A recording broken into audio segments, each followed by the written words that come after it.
Hey everyone, in this video I will show you how you can make a collage of your pictures on Instagram post. So if you want to post on Instagram by making a collage of your profile pictures or your pictures, so for that just open your Instagram account and click on your profile. Now at the top you can see there are plus option. Just click on this plus icon and now select the post. Now simply select the background post for your collage and simply click on next. Simply click on next. Now here at the top you can see the second option is pictures option. Just click on this option and select any picture. That's why you select this. Now you can adjust the size of your picture with your two fingers.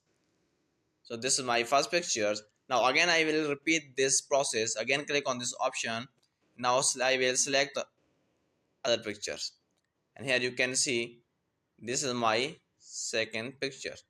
Now similarly I will repeat my process, and I will,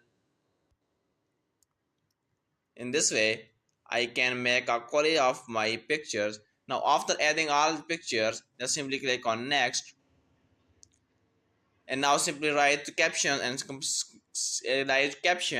click on share, and your post will be shared with your pictures collages.